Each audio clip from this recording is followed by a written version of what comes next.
Hey everybody, Scoutcrafty here again. Mishmash Monday. Hope you had a great weekend. We got a few things to get to today, a couple restorations. But first, I want to tell you a little bit of a story. You could skip to this time if you want to skip the story. But I was just thinking the other day that I'm not a big fan of change. You know, I guess a lot of people enjoy different things and they like change and they like to mix it up. I've always been the kind, I eat the same foods, I kind of wear the same clothes. I'm not, and sometimes I'll regretfully accept change, you know, when things go wrong. But sometimes change is good, you know, it's just me. I'm kind of that way. I don't get tired of things, you know. I would buy the same exact truck I have tomorrow if I could, brand new. I'm, you know, once I like something, I like it forever. So, I was reminiscing about when I went into the service in the early 80s. You know, when I grew up in the early 60s, there was all kinds of Army shows on television and military shows like Combat and Rat Patrol and PT-109. There's all kinds of TV shows. So I guess it kind of makes an effect. So all the toys that they were selling when I was a young man, you know, young boy, they were all military geared, and you could buy all kinds of military toys. It was just common until the Vietnam War. That's when that all ended, right?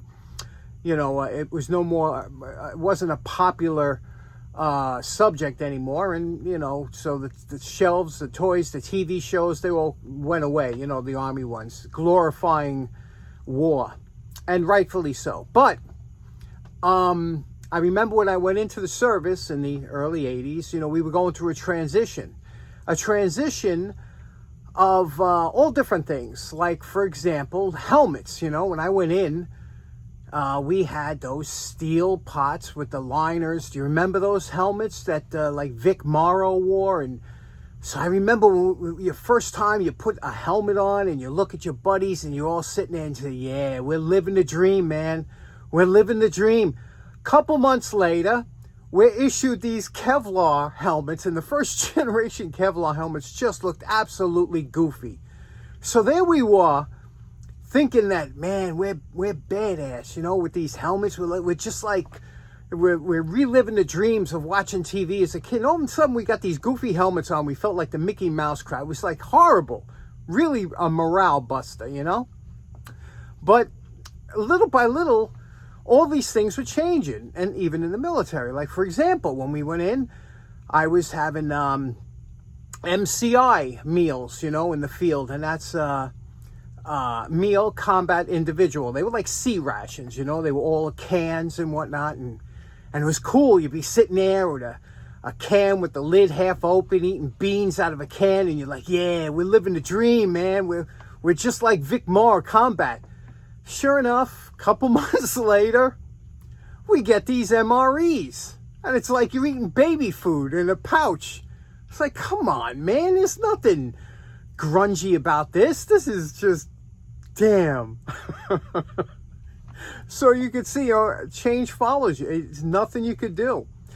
And the reason I'm talking about this is because one of the things with C rations, or MCIs as we had, which was the same thing, but the canned rations, and they came with small little can openers called P-38s. Now, some of you old timers remember them, and I wanted to just to show you what they were, because they went away with the MREs. They were gone, and all them guys in Vietnam and World War II, they always had a P-38 on them.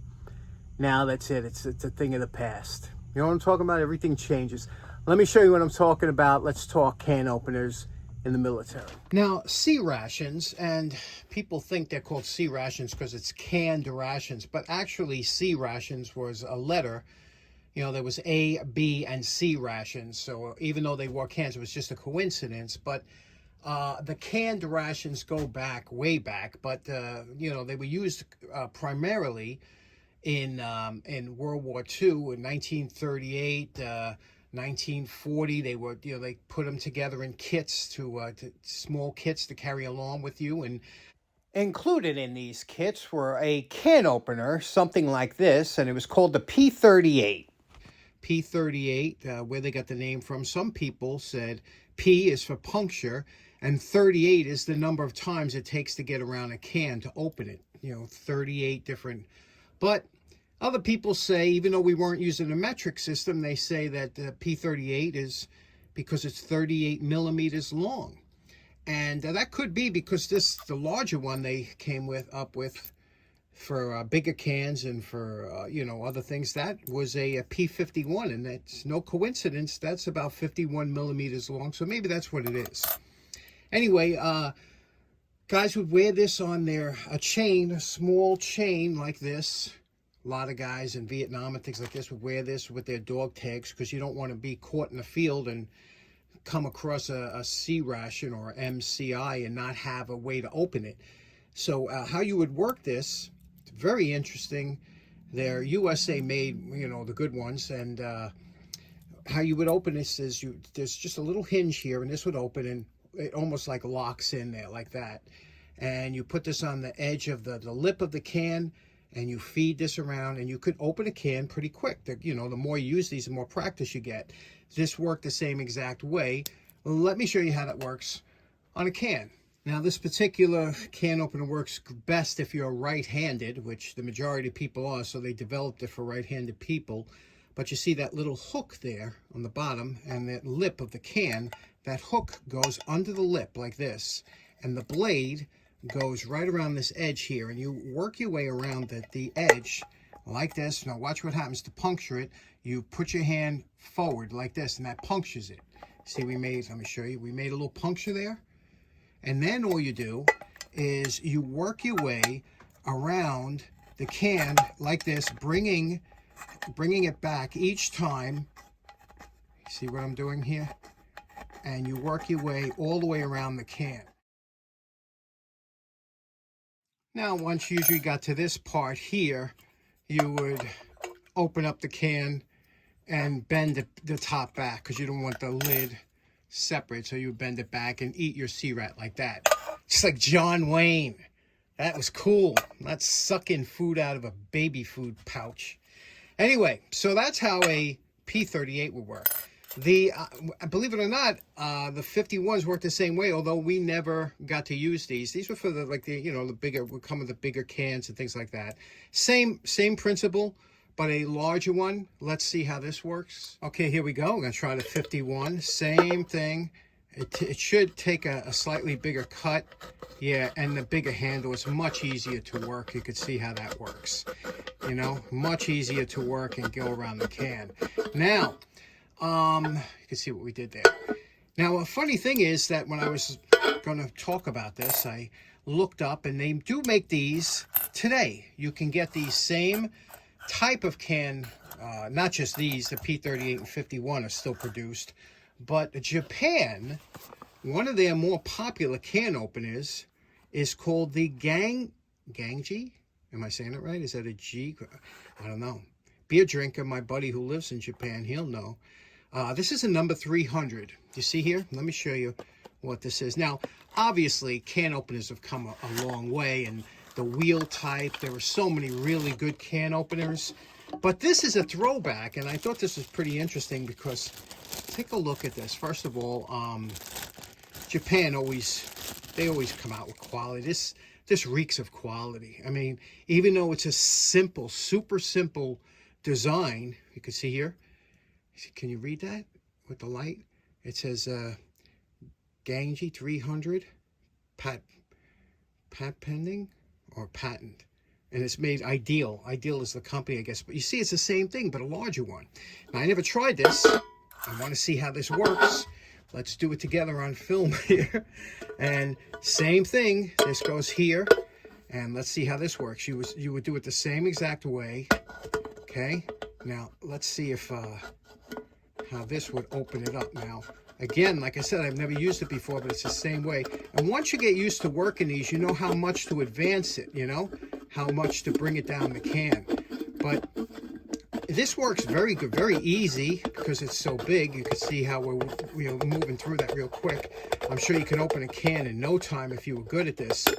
But the thing is, there's always been one problem with these type of can openers, and that is it leaves a jagged, sharp edge on the can, which has always been an issue, you know. But again, if you just open it to get the contents out and toss it away. But one thing about this is this thing will last 50 years without any issues. There's no moving parts. There's really nothing to go wrong with this other than this getting dull. And this is probably Japanese steel. I'm sure this is a good steel, so this will outlast anything. So just a thought. What do you think? It's, and like I said, the jagged edge is kind of, especially with the new ones they have, the ones that leave a nice edge, and they even have ones that cut the outside of the can this way that have been around for many years, but they are reintroduced again, that people think they're new, but they're really not. But what do you think? What do you think of the P-38? What do you think of Vic Morrow, the old helmets? The good old days. Okay, next up we have these beautiful pair of NeverSlip pliers. The funny thing is there's absolutely no name on here that I can make out, so I don't know what's up with that. I've never seen that. Usually they're stamped, but it is stamped here. It says forged steel, made in the USA. See that there? So the only kind of rust we have is just a little bit of surface rust here and whatnot. So we're going to just put this in the evaporust and come back and talk about it. Okay, after a few hours in the evaporust and using Brillo, which is a soap impregnated steel wool, went over the whole tool. Now this is a very acceptable finish to put in your drawer, your toolbox. If you're going to make a user tool of this, it's very smooth in the hand. The Brillo did a nice job, removed all the rust. However, there is some small pitting you could see here. You see that pitting? You have to look very closely. The edges are just a little bit, you know, again, I would like to take this a little, you see the pitting on there with the light? I would just like to take this to the next step, but being that it's really not bad, so you just would need a very fine going over to get rid of this pitting. So we'll do that with this, and we'll take these jaws off, and I'll show you how that comes off. First thing we're going to do is we're going to make sure that these slots, taking a pick in there, and then we'll open them up, and I'll show you how these jaws come out. Very ingenious. Now once the screws are removed, as you can see here, sometimes these are a little bit stuck to get out here, and if that happens, again, your brass hammer is always a good friend. Just a light tap, and these jaws will slide out. You can see they're starting to slide out, but sometimes there's a little bit of rust in there that gets between it, so it's a little difficult to get out, but they come out towards the jaws. The jaws are on this end. This is the way they come out. You can see the rust back there. Okay, now we've taken it back and forth. We took the jaws come right out. You can see how nice it is. Cleaned up inside here with the Dremel. Same thing here, all inside the corners and whatnot, so that these will slip in easily next time. Cleaned the teeth over here with the wire brush, went over it. We still have a little bit of pitting on this side that we're not totally happy with, but I think maybe just the fiber wheel will get that off. But again, I want to take these sharp edges off around the tip here, only because I just like the feel. And you can see what happens whenever you have a sharp edge. They tend to get dinged up and dented up and whatnot. And it just looks, I think it presents better. This finish here is just lovely. I don't know if that's hand-worn from over the years, but it's almost like a gun stock, almost, a gunmetal, gray rather. So I'm going to take the belt sander now, touch up the top here, and then we'll hit it with the fiber wheel, and we'll polish.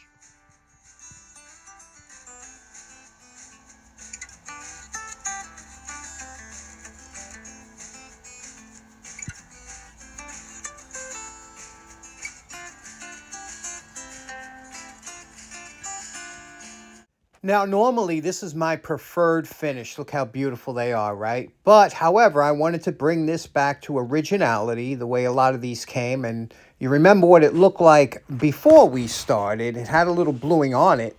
I'm calling this project done. I went with the bluing, as you can see.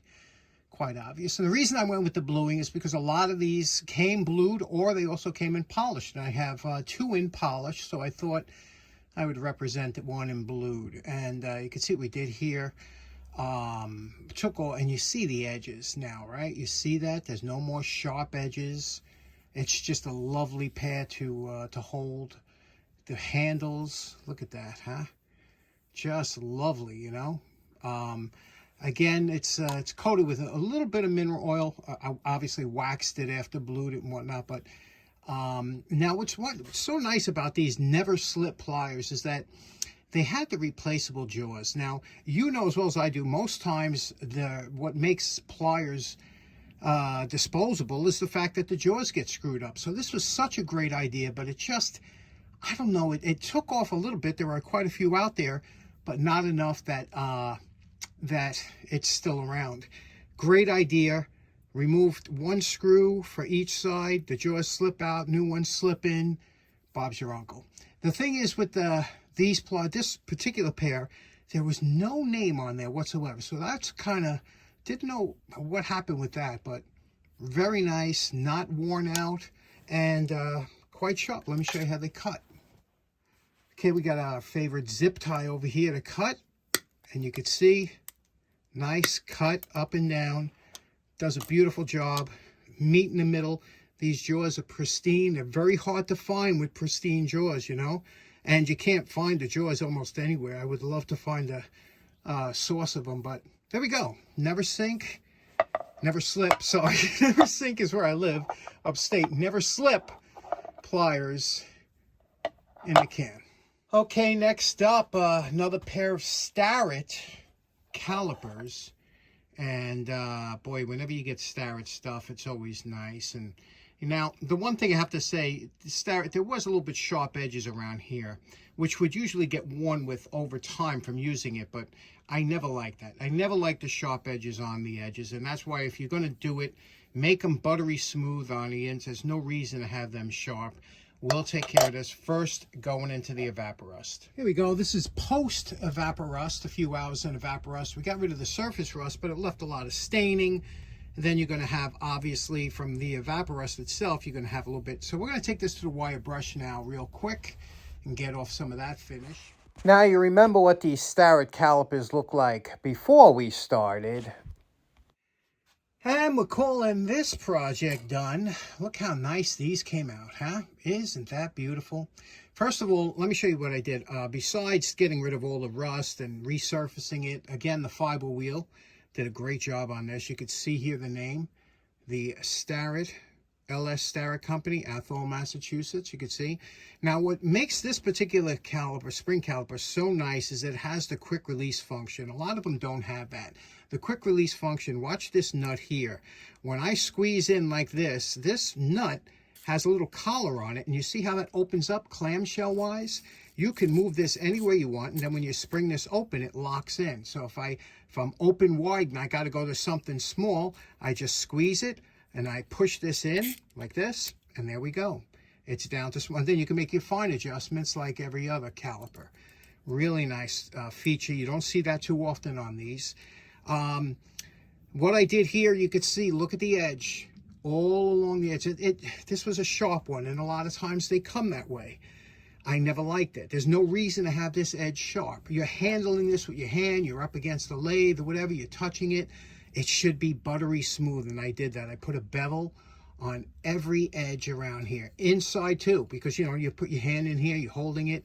There should be no sharp edges on here whatsoever. Same thing with around here.